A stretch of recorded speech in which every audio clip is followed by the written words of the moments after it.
Bismillahirrahmanirrahim. Ila hadratin Nabil Mustafa Muhammad Rasulullah sallallahu alaihi wasallam. Ila hadratin Syekh Ahmad bin Muhammad al-Tajani. Ila hadratin Syekh Ahlu Syekh Ahmad al-Khair ya Radi al-Tajani radhiyallahu. Wa ila hadratin jami' khalifatihi wal muqdamihi wa ikhwanihi wa ahbabihi. من الطريقة التجانية رضي الله عنهم أجمعين ببركة النبي المصطفى محمد رسول الله صلى الله عليه وسلم. الفاتحة. أعوذ بالله من الشيطان الرجيم. بسم الله الرحمن الرحيم. الحمد لله رب العالمين الرحمن الرحيم مالك يوم الدين إياك نعبد وإياك نستعين اهدنا الصراط المستقيم صراط الذين أنعمت عليهم غير المغضوب عليهم ولا الضالين آمين. اللهم صل على سيدنا محمد الفاتح لما أخلق والخاتم لما سبق ناصر الحق بالحق والهادي إلى صراطك المستقيم وعلى آله حق قدره ومقداره العظيم. Alhamdulillahi Rabbil Alamin. Sahabat-sahabat langkah santri yang mana semoga Allah terus merahmati dan memaafkan segala kekhilafan dan mengampuni segala kesalahan-kesalahan dan dosa-dosa kita di setiap waktu keadaan. Segala puji bagi Allah dan salam tercurah kepada baginda Nabi Muhammad SAW. Alhamdulillah kita kembali dalam kajian surah gambaran ya. Yang mana kemarin kita telah menjelaskan takwa, lalu kita menjelaskan secara singkat tentang syariat, tarekat dan hakikat. Karena memang rukun agama itu ada 3 itu. Iman, Islam, ihsan. Yang mana semuanya itu nggak bisa dipisahkan. Iman aja, Islam aja, ihsan nggak bisa. Oke, kalau ditanya rukun agama ada berapa? Ada 3 tuh. Yang pertama rukun iman. Iman ada 6. Iman kepada Allah, iman kepada Rasulnya, iman kepada malaikatnya, kitab-kitabnya, hari kiamat dan qada dan qadar. Lalu rukun Islam itu ada 5, yaitu syahadat, sholat, puasa, zakat, dan naik haji. Lalu rukun ihsan ada berapa itu? Rukun ihsan ada 1. Apa itu? Beribadahlah kamu seakan-akan kamu menyaksikan Allah. Bila tidak bisa, maka beribadahlah kamu yakini bahwa Allah selalu melihat kita. Ini rukun ihsan. Nah, segala hal ini kan ada pengamalannya dalam konsep zahir dan batin. Sehingga kajian surah ini menggugah hati kita untuk lebih mendekatkan diri kepada Allah Subhanahu wa taala melalui madrasah thariqah. Kenapa sih harus melalui madrasah thariqah? Ya agar kita jadi wali Allah. Nah, saya nggak mau jadi wali Allah. Wali Allah itu hanya ungkapan. Wali, al-wali itu kan nama Allah itu, nama asma Allah itu al-wali. Nah, wali itu bukan berarti kamu merasa wali. Makanya ketika ada orang, ya kamu kenapa masuk thariqah? Agar kamu jadi wali. Kayak gitu. Nah, iya memang iya kita pingin jadi wali itu. Maknanya bukan apa. Kalau ada orang, kamu kenapa kamu masuk thariqah? Enggak. Jadi wali ketinggian. Oh, itu orang yang sombong, sejatinya itu orang yang sombong. Kita itu al-wali itu asma Allah itu kok. Makanya kewalian itu bukan pada fisik zahir manusia. Kewalian itu berada di dalam ruhaniah setiap manusia. Makanya wali itu adalah seorang hamba yang sampai kepada wilayah abdullah, hamba Allah, Lalu di wilayah itu dia dianugerahi akhlak-akhlak robaninya, dermawan, ikhlas, sabar, syukur. Lo kok kayak gitu nggak mau? Makanya kita masih memahami agama itu berulang kali apa anda ungkapkan bahwa kita nih masih memahami agama itu secara konsep zohir aja. Kebanyakan ngaji nguping kita itu. Makanya ayo sahabat-sahabat semua, kita duduk di hadapan seorang mursyid dengan penuh sami'na wa ta'na secara zahir dan batin, agar kita ini masuk dalam wilayah Abdullah, itu hamba Allah, al-wali Allah, wali wali Allah itu. Karena wali itu cahaya ruhaniyah itu. Makanya seorang wali itu gak pernah merasa dirinya wali itu. Kenapa? Karena dia masih terus merasa dirinya bahwa aku ini manusia yang harus terus memohon ampun kepada Allah. Makanya ungkapan kajian kita yang kemarin itu bahwa baginda Nabi saja yang telah dijamin masuk surga dan diampuni segala dosanya dari awal sampai akhirnya besok, itu masih beribadah. Lalu Rasulullah mengungkapkan bahwa kenapa aku itu beribadah, agar aku itu menjadi hamba syukur. Nah, syukur itu akhlak robani ya. Makanya Rasulullah itu sempurna kamil secara zahir dan batin. Nah, kita ngikuti sunnah baginda Nabi secara zahir ya. Tapi sunnah baginda Nabi secara batin jauh banget kita ini. Makanya kita masuk ke dalam madrasah thariqah itu agar kita bisa ditarbiyah, dididik oleh seorang mursyid untuk masuk ke dalam wilayah Abdullah, hamba Allah. Nah, kita hamba Allah ya masih bohong. Gak ada duit kita puyeng kan? Berarti masih hamba uang, hamba duit. Kena musibah aja kita galau. Berarti kita masih hamba musibah. Kita digibah sama tetangga aja masih marah. Kita masih hamba gibah. Kita ini masih hamba-hamba yang dari Tuhan-Tuhan yang keluar dari amarrah. Makanya makna amarrah itu amar tuh, perintah. Jadi amarrah itu bukan orang yang dikit-dikit marah, enggak. Amar itu sebuah dorongan, sebuah kekuatan, sebuah perintah yang membawa zahir kita ini kepada hal yang buruk. Makanya dididik nafsu amarah kita ini. Kenapa? Karena kita bukan seperti para nabi dan rasul. Nabi dan rasul itu ketika dia lahir, dia dianugerahi itu nafsu lawamah. Makanya para nabi dan rasul itu berjalan dari nafsu lawamah ke nafsu mutmainnah. Kalau kita kan dari nafsu amarah itu. Makanya jauh sekali kita ini sulit sekali untuk apa? Untuk melihat secara batin ya, secara tersirat apapun yang telah tersurat itu susah. Karena masih banyak keakuan dalam diri kita. Oleh sebab itu di sini Al-Fakir mengajak kita semua untuk coba belajar masuk dalam madrasah thariqah agar kita ditarbiyah oleh seorang mursyid, sehingga kita bisa lebih mendekatkan diri kepada Allah Subhanahu wa ta'ala. Kenapa sih harus wilayah thariqah itu, Ustaz? Karena di wilayah karena nggak ada satupun orang-orang sampai pada kekasih Allah kecuali lewat jalan thariqah. Berarti seakan-akan Ustaz terlalu mengagungkan thariqah itu.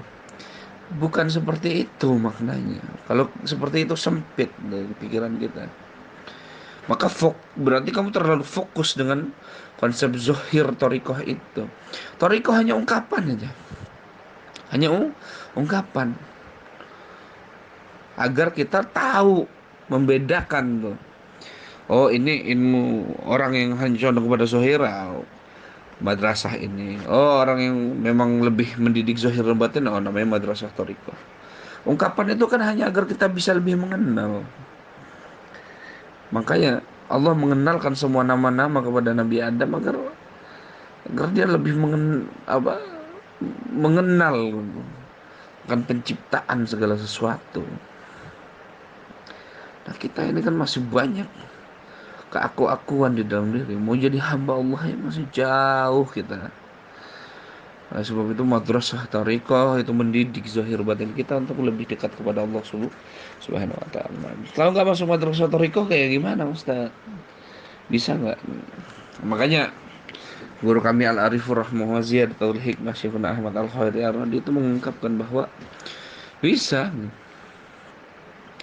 Manusia itu ada 4 tingkatan tuh untuk mendekatkan diri kepada Allah. Pertama tuh orang biasa tuh. Dia nggak suluk, dia nggak mau suluk ya udah biasa aja, awam. Udah ibadahnya biasa-biasa aja. Nah, orang yang seperti ini diguncang kehidupannya oleh Allah Subhanahu wa taala dah. Tapi ketika Allah mengguncang kehidupannya entah dengan kebaikan atau dengan keburukan, sama sekali tuh setiap keadaan yang telah terlewati itu nggak membuat rohanianya semakin dekat kepada Allah dah. Makanya ketika dia melakukan kebaikan dia merasa dekat sama Allah. Ketika dia melakukan keburukan dia merasa jauh dari Allah tuh. Padahal Allah nggak mungkin jauh dari hambanya kan. Nah, ini orang yang nggak ya udah orang biasa ya nggak suluk nggak amalin sutoriko nggak udah biasa-biasa aja udah ngamalin agama terus digonyong. Nah, orang yang seperti ini akan mendapatkan kelelahan di dunia dan di akhiratnya. Nah, yang kedua itu adalah seorang hamba, seorang salikin tapi majedub.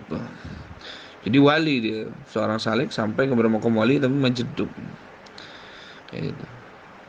Kalau yang tadi kan orang biasa-biasa saja, nggak ketika dia Allah tampakkan setiap tajalli kebaikan atau keburukan sama sama sekali ruhaniahnya itu nggak bisa membuat dia lebih dekat dan mengenal Allah Subhanahu wa taala. Ya udah kayak gitu aja sampai mati. Yang ada apa? Hatinya keras, keaku-akuannya banyak. Ketika keaku-akuannya tinggi, Allah guncang lagi, jatuh sadar, nggak lama, nanti balik lagi. Makanya apa? Nggak konstan ya. Karena apa? Karena ya udah karena dia nggak mau suluk enggak. Biasa kayak ya udah biasa-biasa aja udah. Nah, ini orang golongan pertama. Golongan kedua itu para salikin yang sampai kepada pangkat kewalian lu majedub dia. Nah, ini seperti Wan Sekhan. Ya wali-wali majedub lah banyak. Kayak gitu. Wali-wali majedub kan. Nah, yang mana wali-wali majedub ini dia menyaksikan itu setiap tajalli Allah. Dan dia itu memang pilihan dari Allah udah ditarik gitu. Jadi seakan-akan ibaratnya ada seorang anak yang lahir dari sebuah rahim seorang wanita yang mana memang bakatnya mulai kecil melukis tuh. Akhirnya sampai besar dia menjadi seorang pelukis profesional secara otodidak aja. Nah, ketika dia melukis selalu ada orang yang minta belajar sama dia. Nah, dia nggak bisa mengajari konsep-konsep bagaimana dari titian agar bisa melukis tuh. Nah, nih. Nah, ini wali majedub tuh. Nah, memang udah bakat aja dia dari lahir menjadi seorang wali. Memang udah takdir yang Allah tarik aja. Dia Allah nggak pernah lihat zahir manusia kan. Yang penting kalau udah ada dalam jiwanya nur yang sangat besar ya udah Allah tarik. Nah, wali seorang salikin atau wali yang sampai kepada wilayah yang kedua ini nggak bisa tuh memberikan tarbiyah. Makanya orang yang mendekati wali majedub itu hanya konsepnya hanya khidmat tuh. Hanya khidmat. Makanya orang yang khidmat kepada wali-wali majedub itu kebanyakan mendapatkan barokah yang luar biasa ketika zaman dulu, yaitu barokah ilmu dan barokah takarub, lebih mendekatkan diri kepada Allah. Tapi di akhir zaman kan enggak. Barokah kita ini barokah selera awam. Kita puyeng dikit, datengin wali minta barokah. Akhirnya apa nih? Akhirnya rendah pandangan aulia di hadapan manusia di akhir zaman. Akhirnya terjadi banyak fitnah tuh. Seakan-akan derajat aulia dan dukun itu sejajar tuh. Kenapa? Karena ketamakan jiwa manusia itu. Sebab apa? Barokahnya selera awam. Puyeng dikit menghadapi masalah datang wali. Yai, Syekh, Beb, doain aneh ya, aneh usahanya biar lancar, masya Allah. Nah ini nih barokah selera awam. Makanya orang yang mendekati wali-wali majidub atau salikin yang majidub ini nggak terdidik jiwanya. Kenapa? Karena memang salikin yang majidub dan wali majidub ya memang nggak bisa mentarbiyah itu. Memang nggak bisa mentarbiyah sih orang yang datang kepada mereka. Kenapa? Karena mereka udah sibuk ya. Ente lihatnya itu salikin majidub atau wali majidub. Tapi wali majidub ngeliat ente Allah. Maka nggak terdidik jiwa orang yang mendatangi wali majidub. Tapi khidmat ke sana zaman dulu orang-orang khidmat kepada wali majidub mendatangi itu para kaum aulia illah yang majidub agar mendapatkan keberkahan ilmu, keberkahan bertakarub kepada Allah. Tapi mereka nggak minta, mereka dekat aja tanpa kehendak. Orang-orang zaman dulu mendekati wali majidub, yang penting sejalan kehidupannya ilmunya barokah, amaliyahnya barokah, takarubnya barokah, sehingga dia mendapatkan cahaya kewali. Seperti itu. Nah ini orang yang kedua tuh. Nah orang yang ketiga itu adalah wali-wali yang masuk dalam wilayah apa uh, malamatiyah. Yang mana wali-wali malamatiyah ini adalah wali-wali yang ditarik kepada Allah seperti wali majedub. Kalau wali majedub kan nggak sadar dia akan dirinya. Kalau wali malamatiyah ini majedub, tapi dia sadar tuh, sadar menyaksikan tajali gitu. Tapi rahasia dan dia bisa mengajarkannya tuh kepada manusia, tapi dia nggak mau tuh mengajarkannya tuh. Kenapa? Karena memang Allah taruh tuh kejiwaannya seperti itu. Akhirnya dia menutup semua makom kewalian dan tingginya martabat ruhaniyahnya itu dengan apa? Terkadang dengan kemaksiatan, terkadang dengan apa? Perbuatan-perbuatan yang bagi mata zahir manusia itu buruk. Nah, ini namanya wali malamatiyah. Makanya biasanya kadang kalau misalnya orang kalau dia ketahuan bahwa orang tahu bahwa dia adalah seorang wali, biasanya dia langsung hilang tuh, kabur. Nah, itu namanya wali malamatiyah tuh. Malamatiyah. Nah, kalau gaya-gaya wali malamatiyah itu seperti apa tuh? Dia menutup semua batiniahnya itu dengan gaya biasanya, sehingga orang nggak menyangka dia wali. Andai pun orang nganggap dia wali itu karena prasangka baiknya aja tuh. Karena prasangka baiknya aja, kalau enggak karena omongan orang ikut-ikutan dia nganggap orang itu wali itu. Kenapa? Karena kan layak rifu wali ilah wali, yang tahu wali hanya wali. Nah kita orang biasa ngomong, wah ini saya ini wali, ini ustadz ini wali. Lalu wali kagak kan gitu. Jauh makom kita dari Quran. Kenapa? Makanya kewalian yang biasanya kaum kaum aulia illah al-malamatiyah ini dia menutup kewalian dan martabat rohaniahnya itu dengan gaya yang biasa-biasa aja. Kalau di akhir zaman itu gaya wali malamatiyah, kalau untuk di Indonesia tuh kayak Gus Baha tuh. Nah itu gaya-gaya wali malamatiyah tuh seperti itu tuh. Biar antum paham kan, yang tenar kan Gus Baha tenar tuh ya. Nah itu yang gaya seperti Wali Malamatiyah itu Gus Baha. Nah, tapi ternyata Gus Baha bukan wali Malamatiyah, tapi gayanya kayak gitulah. Tapi beliau sendiri udah ngomong kan, beliau bukan Malamatiyah.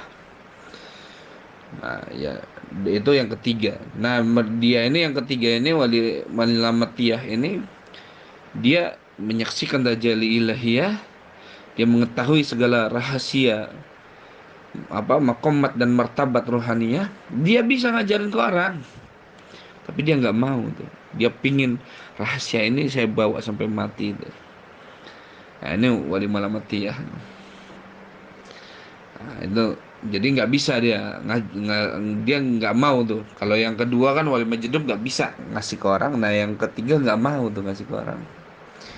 Jazab juga, jazab juga wali Malamatiyah. Cuma dia sadar jazabnya. Nah, yang keempat, nah ini baru nih wali Torikoh. Nah, ini wali Torikoh ini udah di puncak. Makanya semua nih, misalnya yang dari tingkatan pertama, orang-orang biasa, dia tahu wirid, dia tahu ini dari mana? Pasti dari ulama-ulama yang memang dulu dekat kepada orang Torikoh gitu. Juga kayak Wan Sehan atau Gus Ja'far ya kan, yang booming, yang dianggap sebagai wali menjeduk, tetap kan. Ternyata mereka itu tetap bersandar kepada ahlu Torikoh. Yang mana kayak bapaknya Wan Sehan adalah seorang mursyid, juga bapaknya Gus Ja'far juga seorang mursyid Torikoh. Wali Malamatiyah juga seperti itu. Dia pun bersandar kepada ahlu Torikoh. Nggak bisa nggak. Kenapa sih kebanyakan wali-wali itu pasti bersandar kepada ahlu Torikoh? Karena ahlu Torikoh adalah wali. Dia akan-akan gabungan orang biasa, wali menjeduk, wali Malamatiyah. Dia jazab, tapi dia dalam keadaan sadar tuh. Sehingga tampilannya itu tetap bersih, standar biasa-biasa saja. Orang lihatnya juga oh biasa-biasa saja, tapi kok terasa tuh jiwa-jiwa orang tarekoh. Ini orang tarekoh kayak gitu. Makanya orang tarekoh itu memiliki nur yang khususiyah gitu. Makanya ulama-ulama yang benar-benar al-faqihu fidin pasti dia tenggelam dalam ahlu tarekoh. Seperti Imam Hambal, Hanafi, Maliki, Syafi'i. Semua tenggelam itu dalam wilayah tarekoh. Nggak ada yang nggak. Imam Ghazali tenggelam dalam wilayah tarekoh itu. Nggak ada satupun orang yang benar-benar al-faqihu fidin tapi nggak mau tenggelam dalam tarekoh. Nggak mungkin. Pasti dia tenggelam dalam tarekoh. Nah, tarekoh itu hanya ungkapan aja. Intinya dia punya seorang mursyid yang membimbing ruhaniyahnya kepada Allah. Nah, itu udah. Nah, itu tarekoh. Tarekoh hanya ungkapan aja. Tarekoh kan maknanya jalan. Nah, ya, hanya ungkapan aja. Tata cara kayak gitu. Nah, setiap tarekoh itu macam-macam. Nah, ketika orang masuk dalam wilayah tarekoh terbimbing tuh dia. Makanya nggak ada satupun ulama-ulama al-faqihu fiddin yang ketika fakih ilmu agamanya dia nggak masuk dalam wilayah tarekat. Kayak Imam Syafi'i. Ketika dia terbebani dengan banyaknya ilmu, makanya ilmu itu kan asma Allah itu. Ketika dia menjalani tolib, banyaknya bab ilmu dia kuasai itu makin membebani jiwanya itu. Makanya ilmu itu nggak menjamin ketenangan, tapi setiap ketenangan itu akan memancarkan cahaya ilmu tuh. Ya seperti itu. Makanya semua bahkan para wali songo aja adalah ahli tarikoh. Makanya nggak bisa dipungkiri orang-orang yang sampai kepada al-faqihu fiddin pastilah dia memiliki seorang mursyid yang usul, mursyid yang kamil, yang bermakrifat kepada Allah Subhanahu wa taala. Oleh sebab itu pentingnya thariqah para wali itu agar kita itu diwarisi cahaya yang mana dulu cahaya dari Rasulullah wafat, cahayanya itu pindah ke Abu Bakar. Abu Bakar wafat, cahayanya pindah ke Umar. Umar wafat, pindah ke Sayyidina Utsman. Sayyidina wafat, pindah ke Sayyidina Ali. Sayyidina Ali wafat, pindah ke Sayyid ini, Syekh ini, Syekh ini, Syekh ini, Syekh ini, sampai ke semua mursyid yang kamil tuh. Cahaya itu akan tetap utuh. Makanya sanad ilmu itu bukan tentang kita memahami agama ini fahuwa syekh, fahuwa syekh, fahuwa syekh. Enggak. Sanad ilmu itu adalah cahaya yang tidak berubah dari zaman Rasulullah sampai diwariskan kepada si murid untuk sekarang ini. Dia nggak berubah itu. Gelombang akal secara logika dan gelombang jiwa secara logika itu nggak bergeser. Jadi sehingga dia memahami Quran dan hadis memang sesuai dengan apa yang ingin Rasulullah dan Allah inginkan sebagai tujuan itu. Nah itu baru ilmunya bersanad. Nah, kalau nggak seperti itu ya udah dia hanya akhirnya apa? Akhirnya banyak kan terjadi di akhir zaman cuma bangga-banggain sanad aja tuh.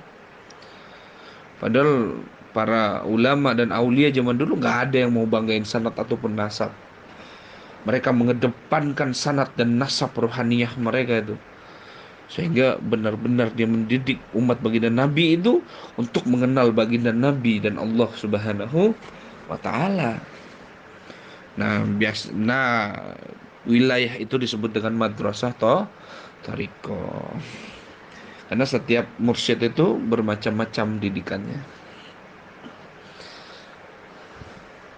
Nah, oleh sebab itu kita kaji nih Thariqah para wali. Ya dong. Karena kita udah memahami tentang kita udah belajar sedikitnya tentang takwa, lalu kita belajar sedikitnya tentang syariat tarekat hakikat, maka kita harus masuk gitu dalam wilayah madrasah thariqah. Nah, sebelum masuk ke madrasah thariqah kita harus kenal dulu thariqah para wali itu seperti apa. Makanya ada ungkapan tuh, likulli wahidihim tariqatu min turuku yakhtaruhu fayakunu min hadza wasila. Masing-masing dari kaum sufi mempunyai torikoh yang dipilihnya dari beberapa torikoh yang ada. Jadi seorang sufi itu nggak mungkin nggak masuk dalam torikoh. Jadi masing-masing dari kaum sufi itu mempunyai torikoh yang dipilihnya dari beberapa torikoh yang ada. Jadi milih salah satu aja. Tapi ada itu Ustadz yang torikohnya dua, khair. Memang suluknya dari mursyidnya seperti itu. Dan makanya ikutin aja. Ketika kamu bertemu seorang mursyid, ikutin aja. Mursyid kamu seperti apa, mursyid antum tuh seperti apa, udah ikutin samina wa ta'na tata caranya, nggak usah mikir seperti ini seperti ini, nggak usah, samina wa ta'na aja. Makanya ada ungkapan Imam Ghazali, kalau kamu telah bertemu dengan seorang mursyid maka jadilah kamu mayat di hadapannya tuh. Mayat kan kalau udah di hadapannya dimandiin, diapain, digulingin kanan gulingin diem aja. Makanya likulli wahidihim tariqun min turuk yakhtaruhu fayakunu min dhawasila. Masing-masing dari kaum sufi itu mempunyai torikoh yang dipilihnya dari beberapa torikoh yang ada, yang bisa menghantarkannya wusul kepada hadrah ilahiyah. Kahulusihi bainal anami murabbiyah wa kasarahil awradi kasawmis salah. Seperti duduk mengajar sesama manusia. Nah itu. Jadi wilayah Torikoh itu seorang mursyid itu sering dia duduk sama muridnya. Muridnya itu pun kalau dan seorang murid Torikoh sering duduk dengan mursyidnya. Akhirnya terus ditransfer cahaya itu. Nah, sebelum itu kujul kajalusihi bainal anami murabbiyah wa kasaratil awradi kasawmis salah. Seperti duduk mengajar sesama manusia, memperbanyak wirid-wirid seperti puasa dan sholat.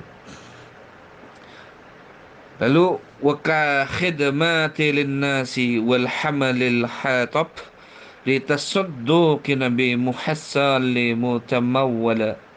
Dan seperti berkhidmat untuk kepentingan umum dan mencari kayu bakar lah, berkhidmat kepada kepada mursyidnya itu dan murid-muridnya lah.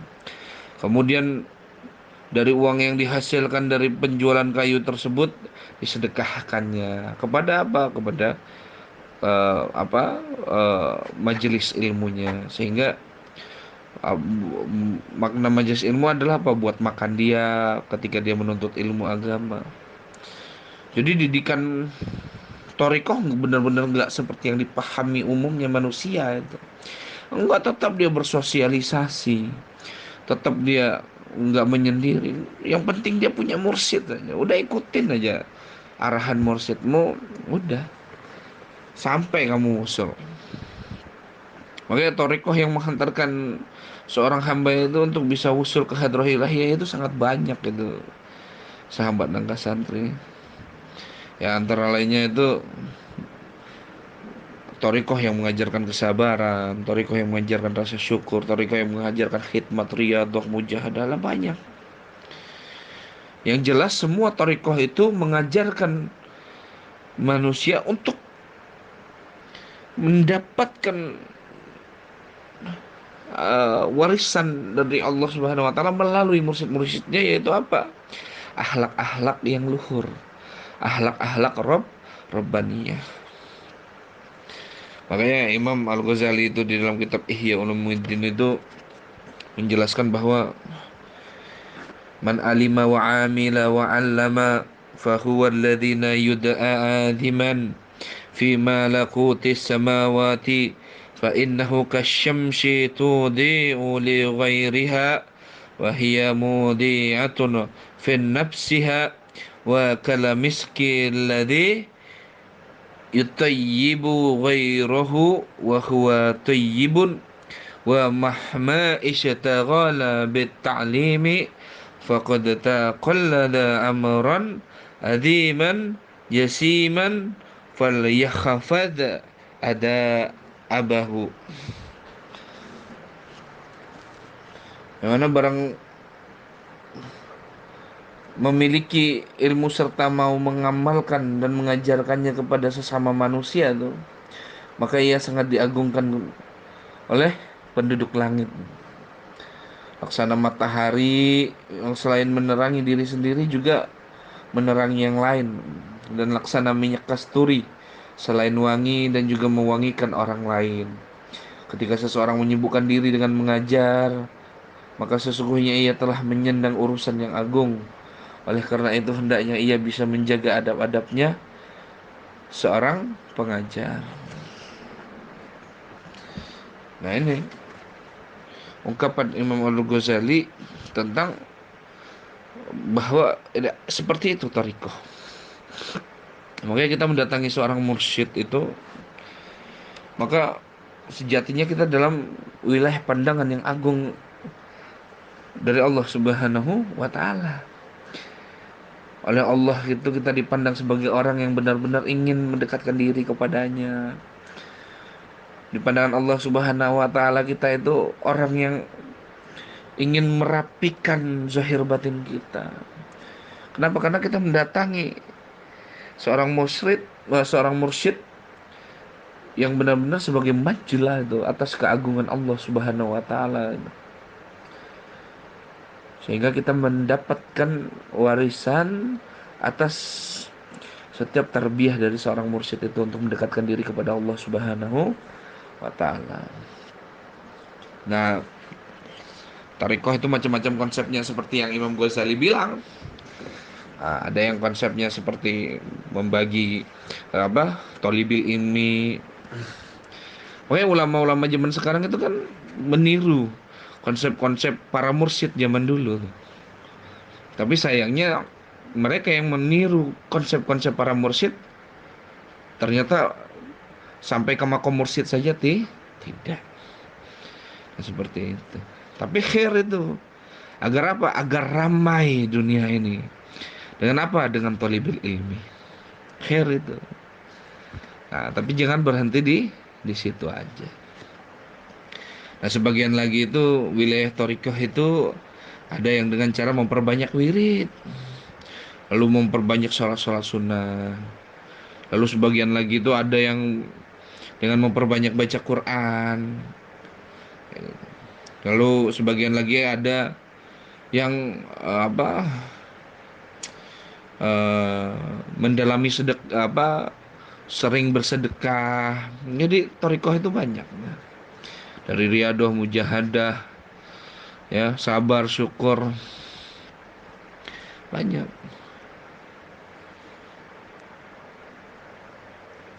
Dan menegakkan sunnah banyak. Macam-macam toh thariqah. Makanya yang sesuai sama kita itu yang seperti apa tuh. Makanya masuk. Jadi madrasah thariqah itu bila ditamsilkan itu seperti kuliah ya. Jiwa kita itu condong kepada komputer, yang masuk teknik komputer. Jiwa kita itu condong kedokteran, yang masuk fakultas kedokteran. Jiwa kita suka ekonomi, ya masuk jurusan akuntansi itu. Ekonomi akuntansi. Nah, seperti itu juga. Karena kan bila di dalam dunia saja, ketika kita ingin mendalami sebuah bab ilmu dunia saja, itu harus sesuai jiwa kita. Maka ketika kamu masuk dalam thariqah, ya itu yang sesuai dengan jiwamu itu yang mana tuh? Kayak gitu. Nah, dan si mursyid itu lebih paham jiwa si murid daripada murid itu. Makanya bukan memilih thariqahnya, tapi datangnya saja mursyid itu. Sehingga mursyid itu akan mendidik dirimu dengan sesuai jiwamu. Yang mana kamu belum paham tentang jiwamu sendiri, maka dia akan mengenalkan tentang dirimu. Sehingga apa? Sehingga man arafa nafsa faqad arafa rabba. Barang siapa yang mengenal dirinya, maka akan mengenal tuh Tuhannya. Oh, saya ingin masuk thariqah yang itu aja lah, banyak wirid. Ya tetap aja. Ketika kamu masuk ke thariqah yang condong kepada sedekah, kamu pasti dikasih wiridan. Dan kamu ketika masuk thariqah yang condong kepada wiridan, kamu akan tetap disuruh sedekah. Karena thariqah itu adalah pengamalan secara keseluruhan yang wajib dan sunnah, dengan membawa pendidikan zahir dan batin kita sehingga rapi itu untuk bertakarub kepada Allah. Dan puncak dari semua itu adalah ma'rifatullah. Jadi bukan berarti semua tarekat itu berbeda, enggak, ada yang condong ke sana, tapi bukan berarti tidak tidak mengerjakan yang satunya. Bukan seperti itu. Nah, pandangan orang awam kan seperti sekarang tentang tarekat seperti itu tuh.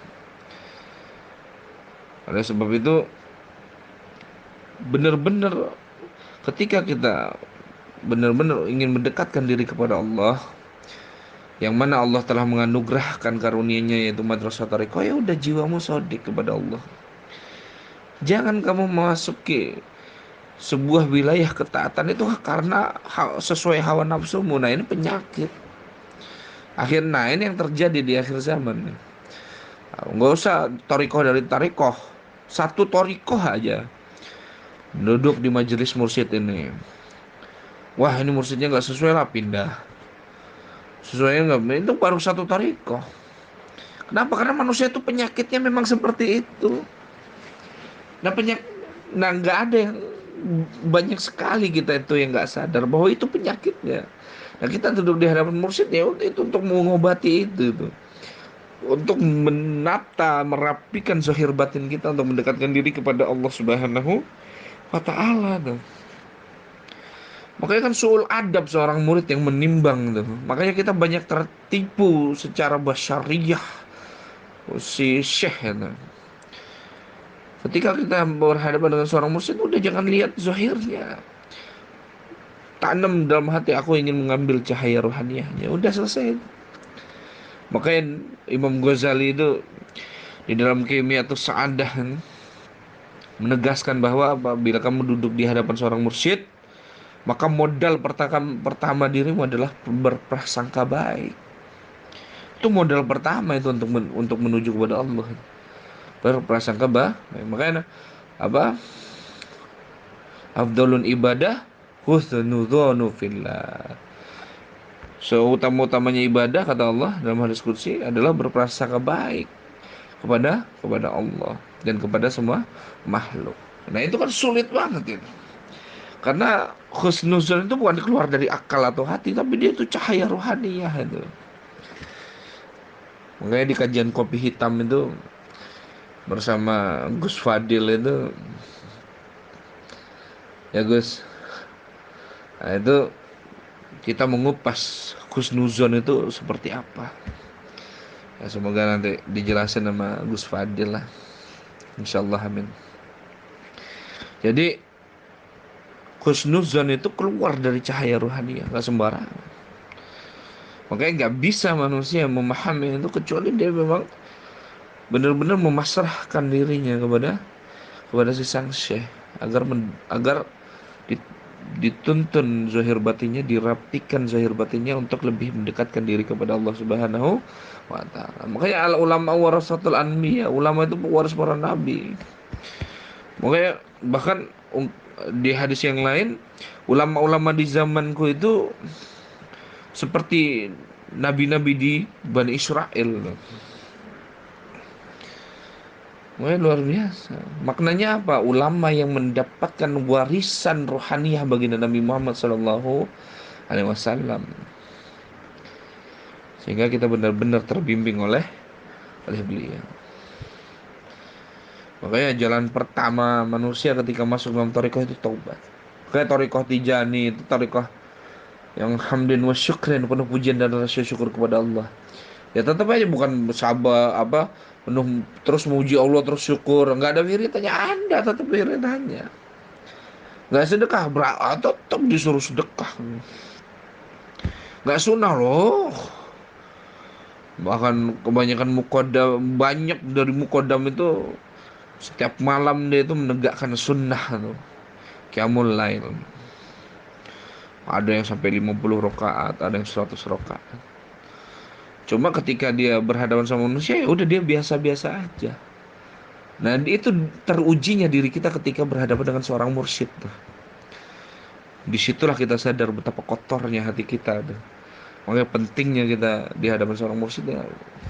Kenapa? Karena kita nggak tahu ini mursyid ini amal ibadahnya kayak gimana. Makanya husnuzon adalah modal pertama. Makanya tidak bisa kita bisa memahami husnuzon itu, mendapatkan cahaya husnuzon itu walaupun secuil saya, kecuali dengan pertama kali bertobat. Makanya semua talqin thariqah itu pertama disuruh taubatan nasuha. Taubatan nasuha. Sebagaimana ada ungkapan tuh.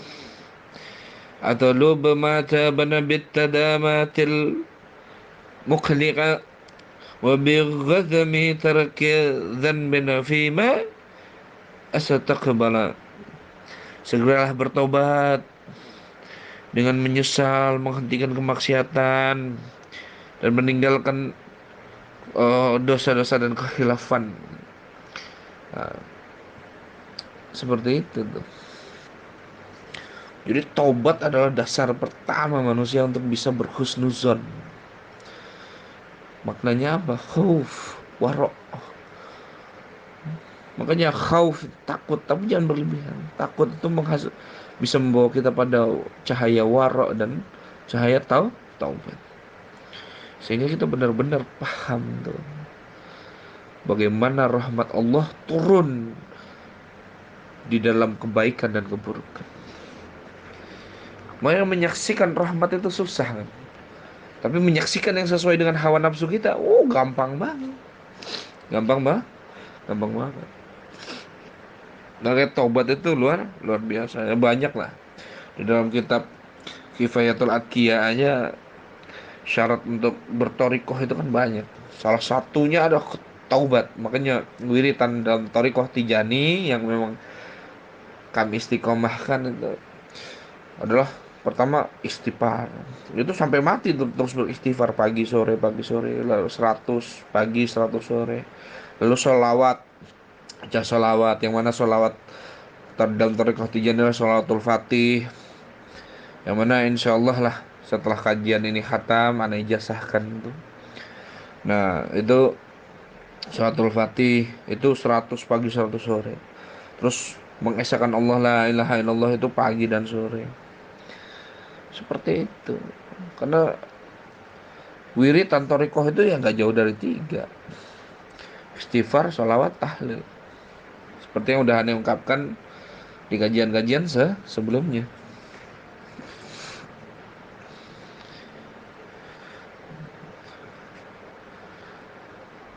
Makanya makanya ada ungkapan dari Syekh Muhyiddin Al-Arabi itu mengatakan bahwa apa taubat itu dibagi menjadi tiga perkara tuh. Yang pertama itu at-taubah. Apa itu mantabatu khawfal ukubati fa huwa sahibut taubah. Itu barang siapa tabatu khawfal ukubati fa huwa sahibut taubah. Barang siapa yang bertaubat karena takut siksaan Allah, maka ia adalah sahibut taubah. Sahabatnya taubat tuh. Jadi kan orang bermacam-macam tuh ketika dia bertobat. Ada yang taubat karena takut siksaan Allah. Nah, itu disebut dengan sahibut taubah. Ada lagi yang kedua apa? Wa man tabaraja ulama tubati wa huwa sahibul inabah. Nah, ada orang yang bertobat itu karena mengharapkan pahala. Maka dia adalah sahibut inabah.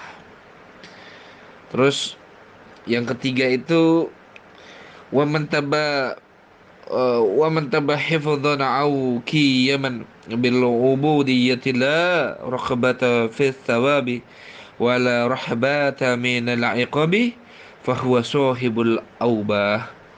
Dan barang siapa bertobat karena ingin menjaga dan melaksanakan ubudiyahnya semata-mata, jadi nggak mengharapkan pahala dan bukan karena takut siksaan Allah, dia nggak dia bukannya dia nggak ibaratnya apa mau masuk surga nggak pantas tapi masuk neraka takut.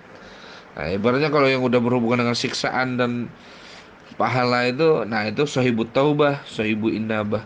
Tapi anda tuh orang yang bertobat itu bukan karena takut siksaan Allah, bukan, karena memang bukan bukan berarti dia nggak takut, takut dia, tapi jiwa dia bukan condong ke sana. Dan ada orang yang tidak mengharapkan pahala, bukan berarti dia memungkiri pahala, bukan, dia mendapatkan pahala juga, tapi dia nggak condong kepada pahala itu. Lalu ada taubat orang yang seperti apa? Yaitu orang yang bertaubat yang karena hanya ingin menjaga dan melaksanakan sebagai ubudiyah semata, itu penghambaannya dia kepada Allah aja dia.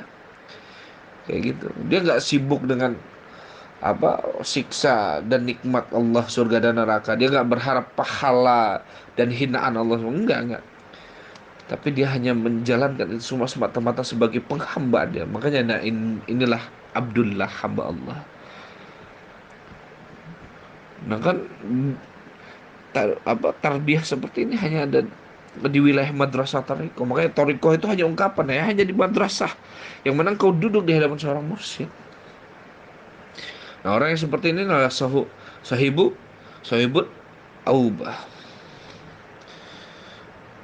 Makanya ada sebuah kisah tuh. So, sahibul aubah itu kayak gimana tuh, Ustadz? Ada sebuah kisah yang mana suatu ketika ada orang alim luar biasa mendatangi seorang wali Allah, terkenal lah dia, seorang wali itu. Lalu ulama ini datang tuh kepada wali itu. Lalu karena ulama yang alim ini juga seorang wali gitu. Jadi dia pingin apa lebih mendekatkan diri kepada Allah karena dia paham ada martabat-martabat rohaniah yang belum bisa dia buka hijab-hijabnya. Nah, dia dengar ada di sebuah wilayah seorang wali yang bisa mengangkat hijab itu. Nah, yang mana wali yang ingin mendatangi seorang aulia tadi yang memang bisa mengangkat hijab-hijab dia, wali ini kasyaf gitu. Dia bisa melihat siapa orang yang masuk surga, siapa orang yang masuk neraka tuh. Akhirnya apa tuh? Akhirnya si wali ini pergi ke wilayah yang mana wali tadi tinggal. Lalu pertama kali dia berhadapan dengan seorang wali tadi, dia kaget. Kenapa? Karena di atas dahi seorang syekh yang akan dia ambil tarbiyahnya, tarbiyah torikohnya, tertulis ahli nar. Berarti orang yang akan masuk neraka. Kaget ya. Ini wali tapi kok ahli nar. Tapi namanya wali kan, enggak lah. Karena dia seorang wali, paham martabat rohani enggak. Karena model pertama adalah husnuzan. Ya udah dia husnuzan aja kepada Allah. Husnuzan kepada Allah. Ya udah dia terus, dia nggak sibuk sama zahir si wali itu. Dia hanya fokus kepada rohaniah si wali itu. Coba kalau kita, oh langsung, oh ini wali ini sesat. Kita mendatangi seseorang itu sesuai hawa nafsu kita sih, bukan karena Allah. Kita itu karena Allah ya masih jauh. Kayak fokus ya untuk mendekatkan diri kepada Allah dan datangi mursyid-mursyid yang usul. Nah, singkat cerita wali ini ditarbiyah oleh Syekh itu selama 20 tahun lamanya. Nah, ini masyhur lah. Kalau orang-orang yang suka ngaji tasawuf masyhur nih kisah ini. Karena kisah ini ada di zaman Yazid Al-Bustami itu. Akhirnya setelah 20 tahun belajar, akhirnya wusul lah wali ini dalam sebuah makomat dan martabat ruhaniyah. Lalu setelah selesai, si wali tadi ini mau pergi, dia datangi gurunya, ya Syekh, aku ingin mengungkapkan sesuatu ya Syekh. Apa wahai itu muridku? Ketika aku pertama melihatmu, aku ini adalah seorang yang dikaruniai oleh Allah bisa melihat orang mana yang masuk surga dan orang mana yang masuk neraka. Lalu pertama kali aku melihatmu, tertulis di dahimu bahwa engkau adalah ahli neraka. Tapi engkau ah, secara zahir tampak seperti ahli ibadah.